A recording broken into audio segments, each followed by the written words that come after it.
할렐루야. 지난주에 제가 광주에 시차례를 다녀왔습니다. 강주까지 간 김에 또 영광군에 들려가지고 염산면에 가니까 염산교회가 있더라고요. 염산교회는 한국교회의 순교자로 대표적인 교회가 됩니다. 6.25 때 1950년도에 6월 25일부터 이제 석 달 동안에 77명의 순교자가 그 염산교회에서 일어나게 됐습니다. 왜 하필 그 교회에서 그렇게 많은 순교자가 있었느냐? 미군들을 좋아한다 그래서 미군 편이다 그래서 공산당이 쳐내려와 가지고 그 염산교회에 있는 교인들을 죽인 겁니다.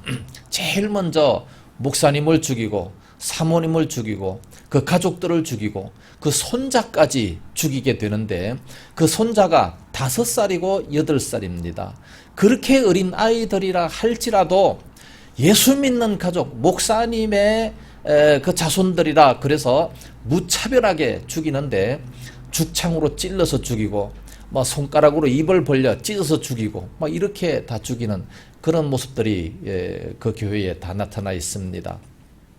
그리고 그 교회 장로님들과 또 많은 성도들 4분의 3이 77명 4분의 3이 다 순교를 당했다고 합니다. 제일 많이 순교를 당한 교회가 되게 됩니다. 그렇게 죽으면서도 조금도 부끄러워하지 아니하고 두려워하지 아니하고 무서워하지 아니하고 모두가 다 기쁨 가운데 순교를 했다는 거예요. 그렇게 죽이는 그 공산당들을 저주하지도 않았습니다. 그 사람들을 바라보면서 오히려 서대반 집사님처럼 저들이 하는 것을 알지 못합니다. 이 복음을 좀 깨닫게 해주세요. 오히려 그들을 위해서 기도하면서 그렇게 순교를 했다고 합니다. 이런 모습을 바라보며 참 이번 주에 큰 감동을 얻고 돌아오게 됐는데 초대 교회 때 보면 주후 2세기경 이그나티우스라고 하는 순교자가 있었습니다. 이 사람은 수리아의 안디옥 교회, 사도행전에 나오는 13장에 나오는 안디옥 교회를 담임하고 있었습니다. 이 사람도 그 당시에 초대교회 때 많은 핍박이 있었지 않습니까? 네로 황제의 핍박부터 시작해서 10대 박해가 있었습니다. 313년까지 그런 많은 박해가 있었어요. 그때에 많은 성도들을 독려를 합니다. 신앙을 독려하면서 그럼에도 불구하고 믿음을 지켜야 됩니다. 이렇게 신앙을 독려를 많이 했습니다. 그래서 핍박자들로부터 붙잡히지 않았습니까? 이그나티우스라고 하는 이 사람이 이제 맨 앞장서서 신앙을 독려했기 때문에 그를 붙잡아서 이제 사형 선고를 내리게 됩니다. 그래서 그때 사형 선고는 원형극장에 이 사자들에게 이제 뜯겨서 물려 죽는 그런 사형 선고입니다. 그래서 로마로 이제 호송을 하게 되는 거죠. 로마로 이렇게 호송을 한참 동안 하게 되는데 그때 이 사람은 마음속에 고백합니다. 내가 드디어 순교자의 반열에 들어섰구나. 드디어 이제야말로 내가 예수님의 제자가 된 그런 기분이 든다. 그러면서 참 기쁜 마음으로 순교를 하러 이제 가게 되는 겁니다. 그때에 그 많은 성도들이 그를 너무나도 이제 불쌍히 여겨가지고 대대적인 구명운동을 벌이기를 했습니다. 그가 죽는다는 것은 저렇게 존경스러운 저분이 죽는다는 것은 이게 안 된다. 너무 안타까워가지고 대대적인 구명운동을 벌이기를 시작하는 겁니다. 그 소식이 이그나티우스에게 들렸습니다. 구명운동을 벌인다는 그 소식을 듣고 막 급하게 편지를 써서 보냅니다.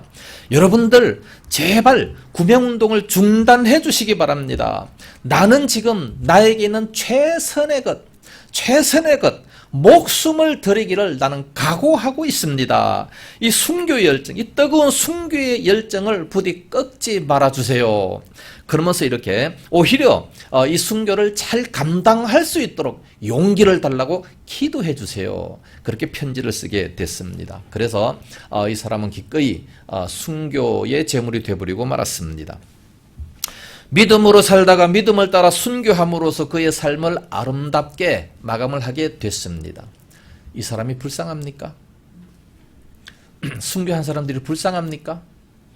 전혀 불쌍한 것이 아니죠. 우리 믿는 사람들은요, 서대반 집사님처럼 그런 순교를 당한다 할지라도, 돌에 맞아 죽는 고통이 있다 할지라도 그 얼굴은 마치 천사와 같이 빛날 수 있는 것은 저 아름다운 파라다이스 천국으로 가기 때문에, 그러므로 죽음에 두려움이 없는 겁니다. 이게 예수 믿는 사람들의 복 중에 가장 큰 복 아니겠습니까? 죽음에 두려움이 없다.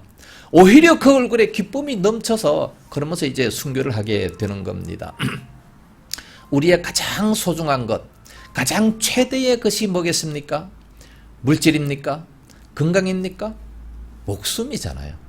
목숨을 하나님 앞에 드린다는 거, 이거보다 더 큰 복이 어디 있습니까? 하나님께서도요, 우리들에게 가장 소중한 것을 주셨어요. 하나님 앞에 하나밖에 없는 독생자 예수님을, 우리를 너무 사랑하시기 때문에 우리를 천국으로 보내시기 위해서 그 독생자를 십자가에 못 박게 하지 않았습니까? 그러면서 하나님께서는 우리들로 하여금 가장 최선의 것, 가장 소중한 것을 받으시기를 원하신다는 말씀이에요. 하나님께서도 우리들에게 그렇게 주셨는데, 그렇다면 우리들도 하나님 앞에 그렇게 드리기를 간절히 바라신다는 겁니다. 그래서 성경에 보면 많은 사람들이 가장 소중한 것을 드렸어요. 보면 옥합을 깨트리는 마리아로부터 모든 제자들은 다 순교의 제물로 그렇게 드리지 않았습니까? 자기에 있는 가장 소중한 것을 드렸다는 말씀입니다. 마가복음 12장에 보면 연복교회에 돈을 넣는 것을 예수님께서 보셨습니다. 부자들이 돈 넣는 것도 보고 가난한 과부가 넣는 것도 보았어요. 가난한 과부가 두 엽전을 드렸다고 말씀하고 있습니다. 그 모습을 바라보면서 예수님께서 제자들에게 말씀하십니다. 오늘 연복교회에 돈을 넣는 이 많은 사람들 가운데 이 가난한 과부가 제일 많은 것을 넣었도다 말씀하시는 거예요. 제자들이 깜짝 놀랍니다. 아니, 부자들이 많이 넣었지 어떻게 저 가난한 과부가 더 많이 넣었습니까? 그래서 예수님께서 해석을 해줍니다. 마가복음 12장 44절 말씀 보면 저희는 다 그 풍족한 중에서 넣었거니와 이 과부는 그 구차한 중에서 자기의 모든 소유, 즉 생활비 전부를 넣었느니라 말씀하고 있습니다. 생활비 전부를 다 넣었다는 거예요. 그러니까 가장 많은 것을 넣은 거지요. 2렙돈인데. 그러니까 하나님께서는 뭐를 보시느냐? 많이 드렸느냐라는 것을 보시는 것이 아니고 현재 나한테 얼마나 남아있느냐, 이걸 보시는 거예요. 얼마나 남아있느냐, 있는 것에서 반을 들었느냐, 전부 다를 들었느냐. 그런데 우리의 생명을 한번 들어보세요. 이거보다 더 많이 들은 것이 뭐가 있겠습니까? 그래서 순교자는 가장 큰 복을 받게 된다는 말씀이죠. 가장 큰 상급이 임하게 된다는 말씀입니다. 그래서 하나님께서도 우리들에게 이렇게 독생자, 가장 소중한, 가장 최선의 것을 드린 겁니다. 그런데 그와 똑같이 아브라함이 그렇게 드렸다는 겁니다. 아브라함은 자기의 100살에 낳은 아들 이삭을 하나님 앞에 그렇게 드렸다는 것이 바로 오늘 본문이에요. 100살에 난 아이니까 얼마나 소중하겠습니까? 얼마나 귀엽겠습니까? 그 아이를 내가 죽여서 하나님 앞에 번제로 드린다. 있을 수 있겠습니까? 근데 그렇게 드렸어요. 어떻게 그렇게 드릴 수가 있었겠습니까? 그것을 오늘 본문에서 말씀하고 있습니다.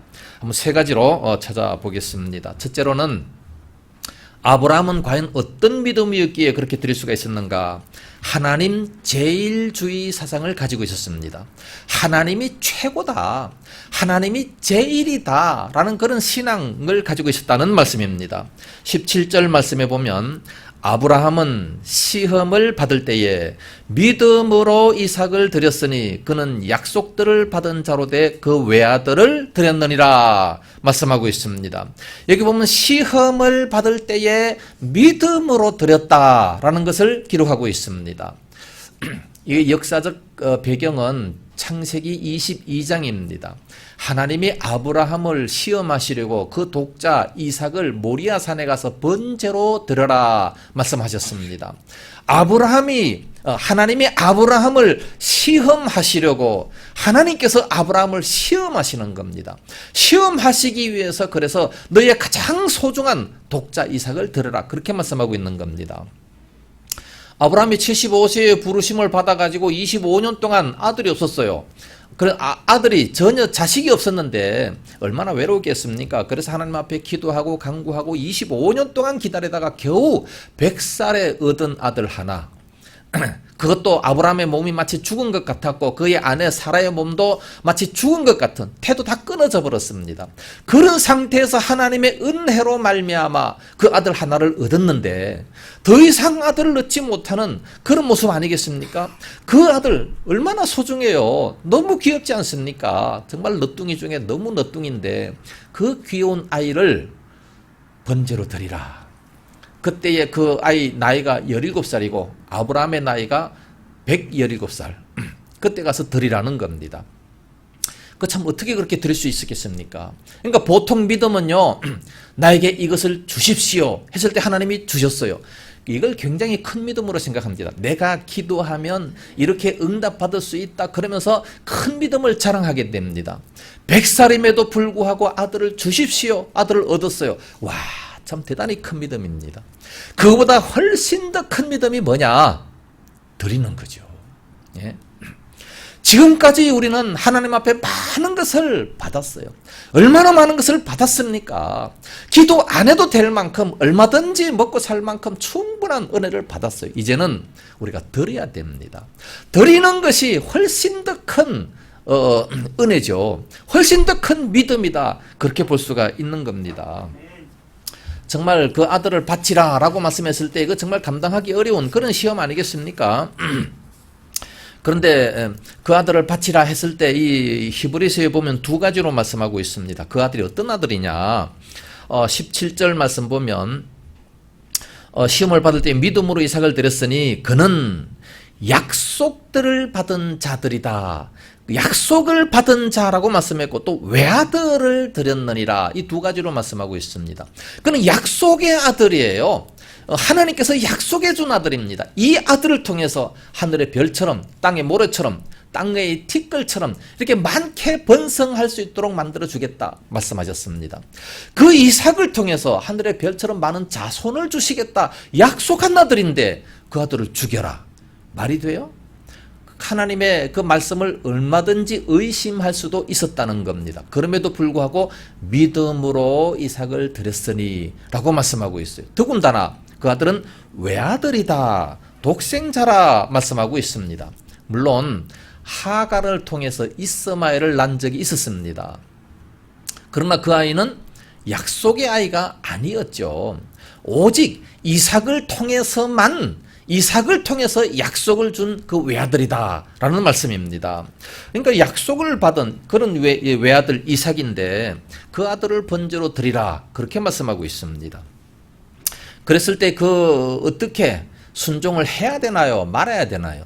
하나님의 약속이 어긋나는 것 같지 않습니까? 이 아들을 죽이면 어떻게 하나님의 약속이 이루어지겠습니까?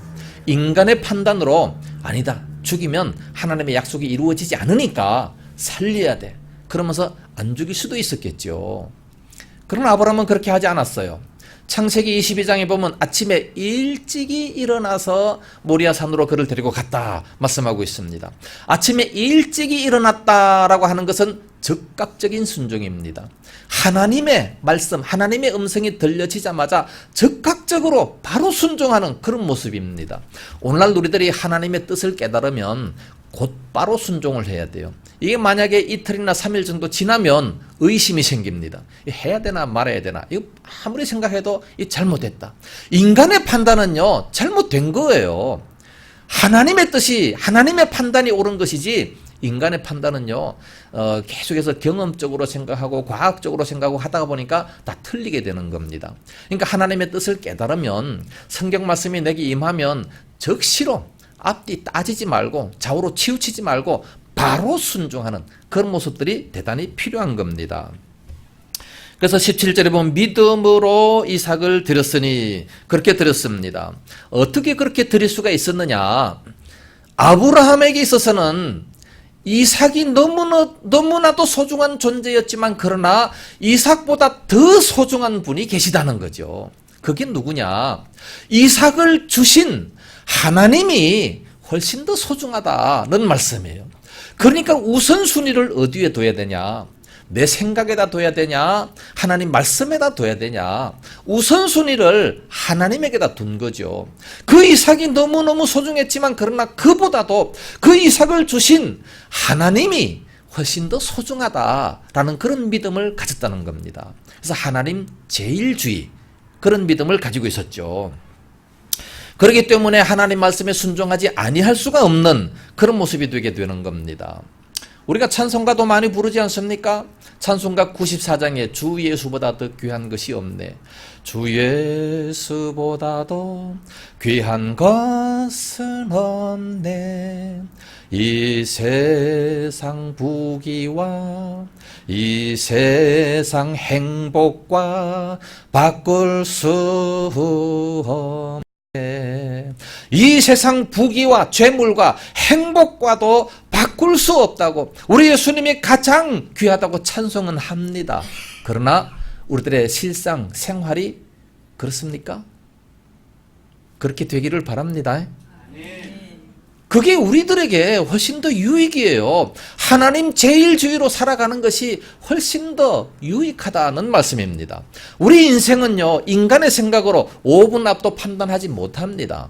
내다볼 수가 없어요. 그러나 하나님은 우리 인생을 만드셨기 때문에, 그러므로 우리의 죽을 때까지 모든 모습을 다 아시고 계셔요. 그래서 어떤 것이 더 유익한가 그쪽으로 이끄신다는 겁니다. 시편 119편 105절 말씀 보면 하나님의 말씀이 내 발의 등이요 그랬습니다. 깜깜한 인생길에 앞이 전혀 안 보여요. 그런데 등불로 환하게 비춰져요. 그러면은 그 불빛만 따라가기만 하면 되는 겁니다. 그 불빛만 따라가면 얼마든지 길을 찾을 수 있고 얼마든지 똑바로 도착을 할 수가 있는 거예요. 마찬가지로 5분 앞도 내다보지 못하는 그런 인생에 말씀의 빛이 우리들을 비추지 않습니까? 그것만 따라가면 그러면 되는 거예요. 하나님께서는 우리를 너무 잘 아시기 때문에 가장 좋은 쪽으로 인도하셔요. 그래서 하나님의 아브라함을 시험하시려고, 시험하면 합격해야죠. 당연히. 시험하기 위해서 독자 이삭을 바치라 했으면 말씀에 순종하면 되는 거예요. 그 말씀에 합격하면 하나님이 다 알아서 하실 겁니다. 걱정할 필요가 없는 거예요. 그런 믿음을 우리가 가져야 됩니다. 하나님께서는 우리들에게 너무나도 많은 것을 주셨습니다. 건강을 주실 때에는 그 건강을 가지고 주의 일하라고, 그래서 건강을 주신 겁니다. 좋은 직업을 주실 때는 너무 좋은 직업을 주셨기 때문에 그러므로 바빠서 주일도 못 지키고 예배도 못 드린다면 되겠습니까?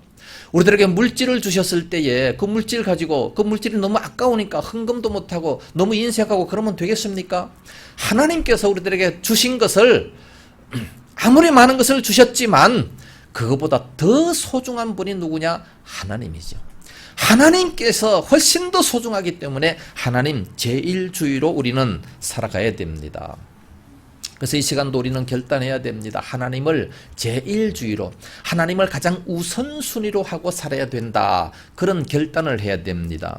예수님께서 누가복음 14장 26절에 말씀하셨습니다. 내게 오는 자는 자기 부모와 처자와 형제와 자매와 더욱이 자기 목숨까지도 미워하지 아니하면 능히 나의 제자가 되지 못하고, 누구든지 자기 십자가를 지지 아니하는 자는 능히 나의 제자가 될 수가 없다라고 말씀을 하셨습니다. 십자가 고난이죠. 모든 부모 형제보다도 더, 심지어 나의 목숨보다도 주님을 더 소중히 하라고 말씀을 하셨어요. 우리가 잘 모를까 봐 그렇게 다 말씀해 주셨잖아요. 그러니까 주님을 제일주의로 하고 살면 되는 거예요. 다른 모든 것보다도 주님을 가장 우선순위로, 주님의 말씀을 가장 우선순위로 하고 그대로 살면 되는 거예요. 이 말씀에 그대로 순종하면 우리들 앞길을 너무 잘 아시기 때문에 훨씬 더 좋은 곳으로 인도해 주셔요. 아브라함에게 독자 이삭을 바치라 했을 때에 여호와 이레의 복을 받지 않습니까? 그 아이를 죽이고 싶어서 그렇게 했겠습니까? 만약에 그 아이를 죽였다면 하나님께서 또 다시 살려야 되기 때문에 힘들잖아요. 그래서 아예 죽이기도 전에 아브라함아 죽이지 마라. 내가 다 준비해 놓은 것이 있다. 수양을 뒤에다 숯불에 걸리게 해가지고 수양으로 제사를 드려야지. 수양을 다 이렇게 해서 제사를 드릴 수 있도록 그렇게 다 준비를 해 놓으셨다는 겁니다. 여호와 이레의 축복을 미리 다 준비해 놓으셨어요. 그러니까 하나님의 시험에 합격만 하면 되는 겁니다. 무조건 그 말씀에 순종만 하면 되는 겁니다. 하나님 제일 주의로 살면 되는 거예요. 아브라함은 그런 믿음을 가졌습니다. 두 번째로 아브라함은 하나님께 드리기를 기뻐했습니다. 드리는 것이 아까운 것이 아니라 하나님 앞에 드리는 것을 기뻐하고 좋아했다는 말씀입니다. 자기의 독생자라 할지라도 아까움 없이 기쁨으로 드릴 수 있는 그런 믿음을 가졌다는 말씀이죠. 성숙한 신앙이죠. 그러니까 백세라고 하는 참 백세의 어떤 그 아들이지만 그 얼마나 소중합니까? 그러나 그보다 더 소중한 것은 드리기를 기뻐하는 모습입니다. 참 이삭의 믿음도 참 대단합니다. 이삭도요, 자기 자신의 그 나이는 17살이고 아브라함은 117살인데 어디 나를 죽이려고 그래? 메롱하고 도망가 버리면 절대 못 따라가요. 그 이삭도 참 그렇게 다 아버지께 순종하는 믿음 참 대단하지 않습니까? 어렸을 때부터 아버지가 다 그 믿음을 가르쳤어요. 하나님께서 너를 죽이신다 할지라도 순종하는 게 너에게 유익이다. 다 가르쳤기 때문에 아멘 하면서 죽인다 할지라도 가만히 있잖아요. 가만히 있으면 하나님 앞에 이렇게 드리기를 기뻐하는 그런 모습을 가지는 겁니다. 어떤 사람은 11조가 너무 많다가 보니까 드리는 것이 너무 아깝다 생각이 됩니다. 그럼 하나님께서 많이 안 주시겠죠. 작게 드려야 안 아까우니까. 그러면 작게 벌도록 만들어 주시는 거예요. 그러면 많이 들어도 전혀 아깝지 않고 기쁨으로 드릴 수 있다. 그럼 더 많이 벌 수 있도록 그렇게 만들어 주시는 겁니다. 그러니까 드리기를 기뻐해야 돼요. 많이 드리면 많이 드릴수록 점점 더 기뻐하는 이런 모습이 돼야 될 거 아니겠습니까? 그래서 모든 이 사람들은 신앙의 그 선조들은 많이 드리는 것을 기뻐하는 겁니다. 300데나리온이나 되는 그 옥합이라 할지라도 과감하게 깨트릴 수 있지 않습니까? 초대교회의 모든 사람들은요, 그래서 무소유의 삶을 살아가게 됩니다. 하나님께서 원하신다면 언제든지 모든 것을 다 드리겠다고 하는 그런 무소유의 삶. 아브라함도 자기의 가장 소중한 독자까지 이렇게 드리게 되는 그런 모습을 보게 됩니다. 우리가 아직까지도 계속해서 기도하면서 받기만을 바란다면 그것은 어린아이의 믿음입니다. 어린아이는 무조건 부모에게 자꾸만 받기만을 원해요. 그러나 그 어린아이가 장성하고 난 이후에는 이제는 효도하잖아요. 자기가 벌어서 이제 어버이께 효도를 하는 그런 모습이 되는 것처럼 우리들의 믿음도 계속 교회 나와서 이거 주시고 저거 주시고 요것도 주시고 저것도 주시고 무조건 기도의 응답만 달라고 하지 말고 이제는 드리는 신앙이 되어야 됩니다. 그게 성숙한 신앙이잖아요. 내 몸도 드리고 마음도 드리고 사랑도 드리고 물질도 드리고 내 목숨까지 드릴 수 있는 이런 모습이 얼마나 성숙된 그런 신앙이겠습니까? 이제는 드릴 수 있는 그런 모습이 되어야 된다는 말씀입니다. 어떤 의사가 있었습니다.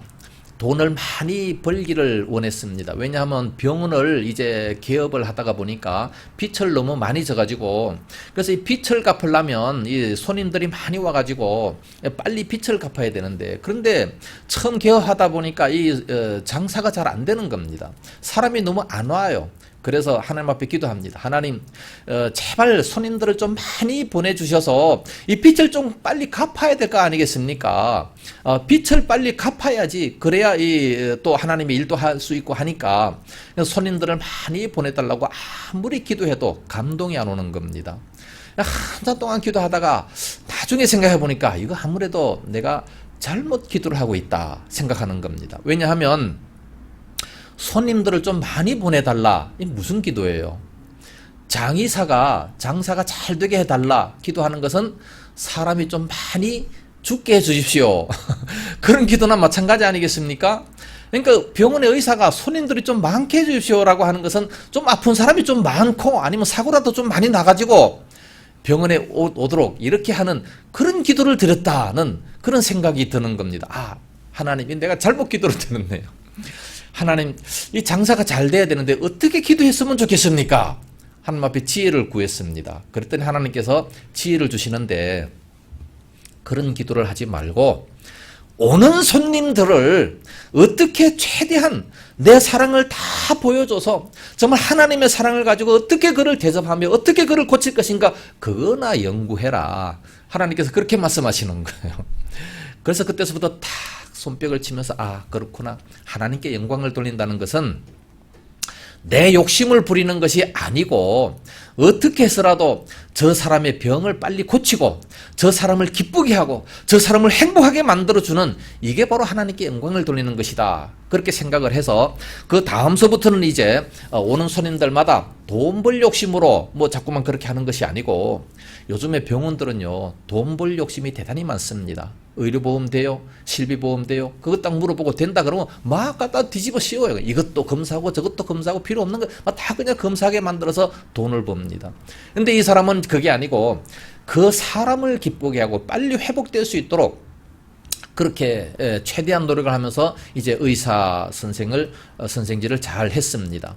그게 소문이 나가지고 얼마 안 있다가 막 사람들이 막 떼거지같이 몰려와서 금방 돈을 벌고 빚을 다 갚고, 그리고 또 이제 하나님의 은혜라 생각을 해서 하나님 앞에 선교 헌금도 많이 드리게 됐습니다. 오늘날 우리의 사업도 마찬가지예요. 우리의 사업도 내가 너무 살기 힘드니까 돈 좀 벌게 해주십시오. 그건 자기 욕심이잖아요. 정욕으로 쓰려고 잘못 구함이라 분명히 성경에 말씀하셨습니다. 정욕으로 구하는 것은 이루어지지 않습니다. 오히려 내가 하나님의 일을 하고자 원합니다. 너무 돈이 없어가지고 너무 남들한테 빌리기도 참 부끄럽고 땅을 파자니 힘도 없고, 하나님 나에게 사업 잘 될 수 있도록 지혜 주십시오. 그럼 하나님 일을 많이 하겠습니다. 그러면 왜 안 주시겠어요? 예? 하나님의 일을 얼마든지 감당하고도 남을 수 있도록 만들어 주셔서 더 많이 할 수 있도록, 그래서 오히려 내 자신이 복을 받게 된다는 말씀이에요. 하나님의 영광을 위해서 구한다면 오히려 내 자신이 복을 받게 된다는 말씀입니다. 하나님께서 오늘날 우리들에게 너무나도 많은 것을 주셨어요. 그렇다면 이제는 하나님 앞에 바치기를 원하는 그런 모습이 되어야 됩니다. 아브라함처럼 드리기를 기뻐할 수 있는 모습이 되어야 됩니다. 많은 것을 드리면 많은 것을 드릴수록 점점 더 내 마음속에 기쁨이 있어야지, 이거 아까운 건데 너무 많이 드렸는데 이런 마음 가지다 보면 너무 많이 드렸으니까 그럼 적게 드릴 수 있도록 만들어 주겠다. 그렇게 하나님께서 그러면서 복을 적게 주면 어떻게 하겠습니까? 많이 드리는 것을 기뻐하시기를 바랍니다. 그래서 이런 마음으로 우리가 자꾸 바뀌어져야 돼요. 마음 자세가. 그렇다면 여호와의 이레에 복을 주시게 되는 겁니다. 세 번째로는 이 아브라함은 하나님의 전능하심을 막 힘있게 믿었습니다. 전능하신 하나님, 못하실 것이 없는 그런 하나님이시라는 사실을 믿었어요. 그것이 뭐냐? 19절 말씀에 보면 그가 하나님이 능히 이삭을 죽은 자 가운데서 다시 살리실 줄로 생각한지라 말씀했습니다. 다시 살리실 줄로 생각한지라. 아니 분명히 그 이삭을 통해서 하늘의 별처럼 땅의 모래처럼 많은 자식을 주시겠다 했는데 그 이삭을 죽여라. 말이 안 되잖아요. 나는 그럼 하나님 말씀에 순종해서 나를 시험하시는 것이기 때문에 하나님 말씀에 순종해서 내가 죽이면 하나님께서는 다시 그를 살리셔서 그를 통해서 많은 자손을 주시겠다. 그렇게 생각할 수밖에 다른 무슨 생각이 더 있겠습니까? 다른 생각이 더 없잖아요. 그 아들을 통해서 많은 자손을 주시겠다 약속하셨기 때문에, 그러므로 내가 죽인다 할지라도 하나님은 다시 살리실 것이다.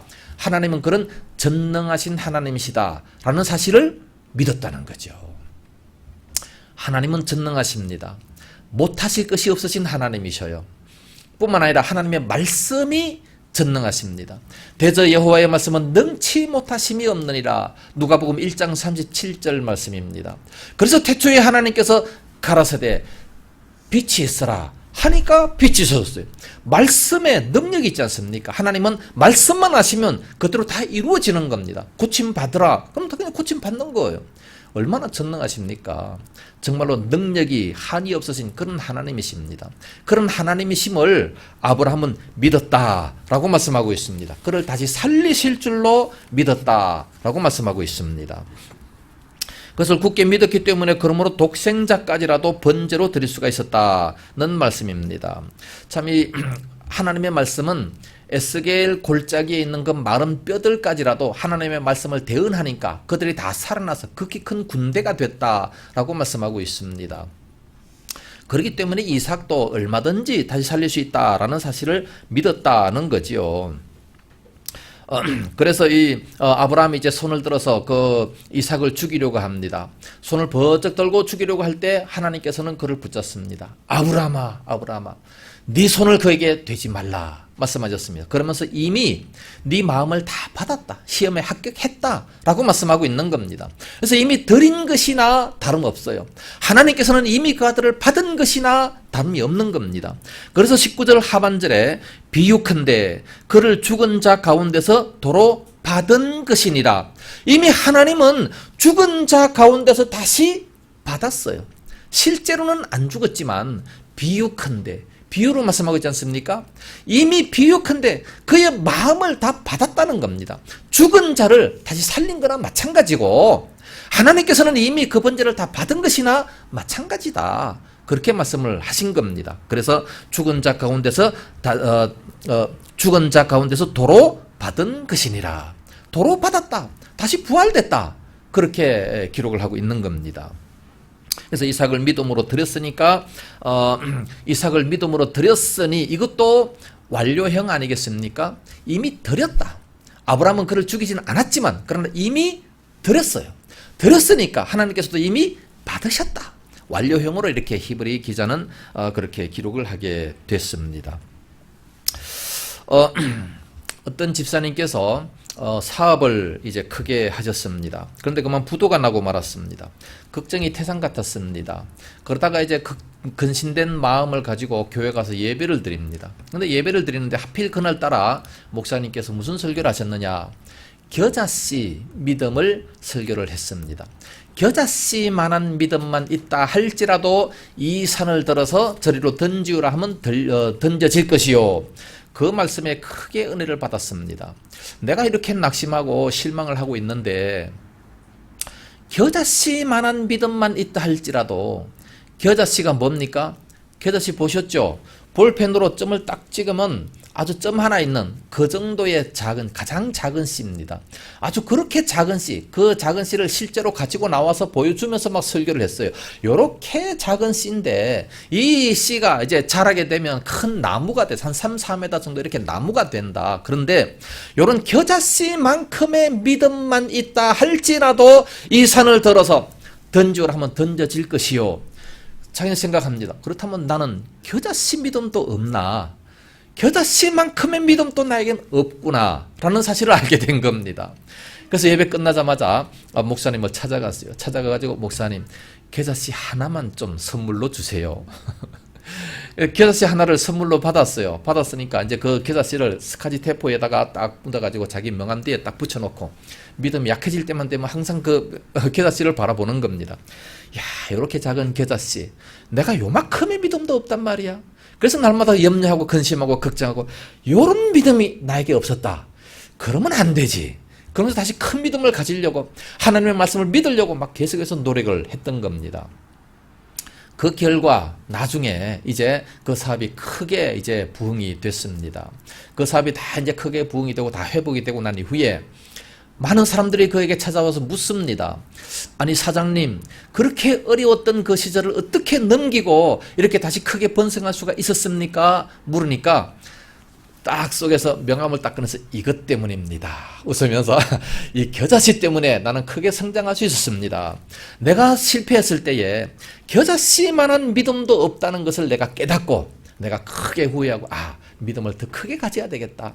믿음만을 더 크게 가지기로 노력했더니 하나님께서 이런 복을 주셨습니다. 겨자씨만큼의 믿음도 없다는 사실을 깨달았다는 사실입니다. 우리에게는 얼마만큼의 믿음이 있습니까? 과연 겨자씨만큼의 믿음이 있습니까? 겨자씨 원하신다면 제가 얼마든지 선물로 드리겠습니다. 많이 있으니까 여러분 가져가세요. 그걸 바라보면서 나에게 과연 이만큼의 믿음도 없는가 한번 생각해 보시기 바랍니다. 하나님은 전능하십니다. 못하실 것이 없으신 분이십니다. 이 하나님 앞에 모든 것을 다 맡겨보세요. 안 될 것이 뭐가 있겠습니까? 가장 큰 것은 나를 저 천국으로 인도하셨다. 예수님을 믿음으로 말미암아 저 천국으로 인도하셨다는 이거보다 더 큰 사랑, 더 큰 기적이 어디 있겠습니까? 결론적으로 말씀을 드린다면 아브라함의 믿음으로 보여주는 이 세 가지 특징이 뭐냐. 첫째는 아브라함은 하나님 제일주의로 살았고, 두 번째는 드리고자 하는 성숙한 믿음으로 살았습니다. 하나님 제일주의, 그리고 하나님께 드리고자 원했던 그런 믿음으로 살았어요. 우리는 지금까지 달라고만 하는 그런 기도만 드렸는데 이제는 드려야 됩니다. 그리고 세 번째로는 하나님의 전능하심을 믿었어요. 죽은 자까지라도 살리실 줄로 믿는 전능하신 그 하나님을 믿었습니다. 하나님은 전지하시고 전능하십니다. 모르시는 것이 없으시고 못하실 것이 없으신 그런 하나님이십니다. 이 하나님을 나의 아버지로 섬긴다는 거 얼마나 큰 행복이에요? 얼마나 큰 축복입니까? 예? 우리 예수 믿는 사람들은요, 하나님의 자녀 됐다는 이 한 가지 사실만으로도 감사가 넘쳐야 됩니다. 언제든지 죽어도 저 천국 갈 수 있는 이런 복이 있다는 게 얼마나 큰 복입니까? 이런 믿음을 가지고 우리가 지금 예수 믿고 있습니다.